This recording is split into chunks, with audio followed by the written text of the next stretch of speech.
বিসমুল্লাহির রহমানির রহিম। আসসালামু আলাইকুম সকল ফেসবুক ও ইউটিউবের বন্ধুরা, আপনারা কেমন আছেন? আশা করি আলহামদুলিল্লাহ ভালো আছেন। আজকে মেঘলা আকাশ। আপনারা পূর্বের ভিডিওতে দেখেছেন আমি একটি সবেদা গাছ কিনেছিলাম, হাইব্রিড জাতের একটি সবেদা গাছ, সবেদা ফল সহ কিনেছিলাম আমি এই গাছটি আমি আজকে রোপণ করার জন্য আমাদের জমিতে চলে এসেছি। আমরা যে জমিতে গাছ প্রায়ই লাগিয়ে থাকি আপনারা সেটা দেখেন, আর চলুন দেখি গাছটি লাগাই কিভাবে, সেটাই আপনারা দেখবেন। আসলে আমরা যেহেতু বর্ষার মৌসুম, তাই বৃষ্টি আসার আগে গাছটি লাগানো লাগবে। তার আগে দেখেন এখানে এসে প্রচুর পরিমাণ পিঁপড়ার কারণে কিন্তু পিঁপড়া কামড়াচ্ছে আমাদের। আর তারপরে কিন্তু আমি চলে গেলাম, এর আগে একটি গাছ লাগাইছিলাম জামরুল গাছ, আপনারা সেটা দেখছেন। আসলে জামরুল গাছটা খুব সুন্দরভাবেই হয়েছে, অনেকগুলো গাছের কুশি বের হয়েছে। যেহেতু গাছটা ছোট, কিছুদিন পরে হয়তো, কারণ যে জায়গায় থেকে আমি কিনেছিলাম সেটা দেখছেন আপনারা, যে সেই গাছটিতে 6 মাসের মধ্যে ফল আসবে। যেহেতু গাছের বয়সটা 6 মাস হয় নাই, তার জন্য আমরা ওয়েটে আছি। তারপরে আমরা চলে আসলাম সবেদা গাছ লাগানোর জন্য। সেই জায়গাটা পরিষ্কার করে নিচ্ছি সুন্দর করে।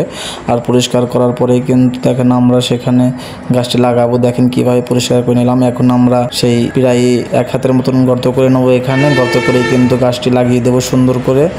আর সেটাই আপনারা দেখবেন। আসলে আপনাদের জন্য আমরা প্রচুর পরিমাণ কষ্ট করে ভিডিও তৈরি করি, তার জন্য আপনারা অবশ্যই আমাদের পেজটি ফলো দিয়ে পাশে থাকবেন এবং ইউটিউব চ্যানেলটি সাবস্ক্রাইব করে বেল আইকনটি বাজিয়ে দিবেন।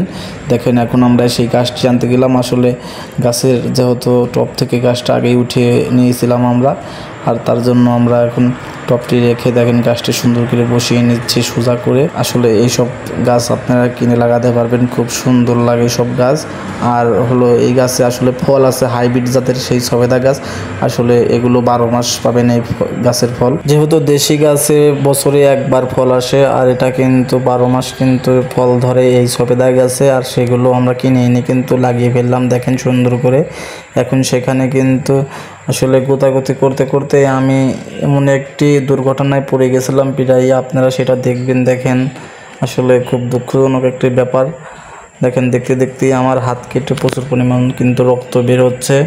আর সেটাই কিভাবে হলো সেটাও আপনারা দেখেন।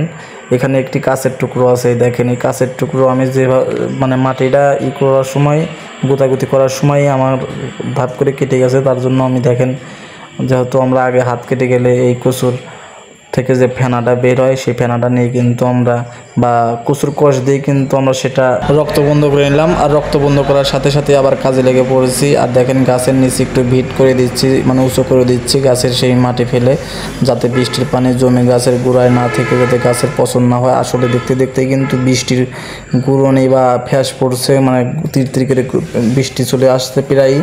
যেহেতু এটা একটি বিলের পাশেই সেই বাগানটি, আর সেই বাগানে কিন্তু আমরা গাছ লাগিয়ে ফেললাম। আশা করি আপনাদের ভিডিওটি ভালো লাগছে। আর ভালো লাগলে অবশ্যই আমার লাইক করবেন আমার পেজে এবং ফলো দিয়ে পাশে থাকবেন। ইউটিউব চ্যানেলে সাবস্ক্রাইব করে বেল আইকনটি বাজিয়ে দিবেন এবং শেয়ার করবেন। ভিডিওটা প্রচুর পরিমাণ শেয়ার করেন যাতে সবাই দেখতে পারে। তারপরে আমরা কিন্তু ঝটপট করে গাছটি প্রায় লাগিয়ে ফেলেছি। আর তারপরে লাগানোর পরে কিন্তু আমরা গাছে পানি দেবো সুন্দর করে। তার আগে আমরা সেই জায়গাটি সুন্দর করে দেখেন মাটিটা শিলিয়ে নিচ্ছে। আসলে হাত দিয়ে করতে ভয় লাগলো দেখে তারপরে কিন্তু আবার কোদাল নিয়ে নিলাম, কারণ আমার একবার প্রচুর পরিমাণ হাত কেটে রক্ত বের হয়েছে। তার জন্য আর আমি হাত দিয়ে কিছু করতে গেলাম না, তাই কোদাল দিয়ে করে দেখেন সেই টবে পানি ছিল, তাই পানি দিয়ে দিলাম। আসলে যেহেতু বৃষ্টি, তার জন্য বেশি পানি দিলাম না, আবার বৃষ্টি আসলে পরে এমনিতেই ভিজে যাবে গাছটা সুন্দর করে।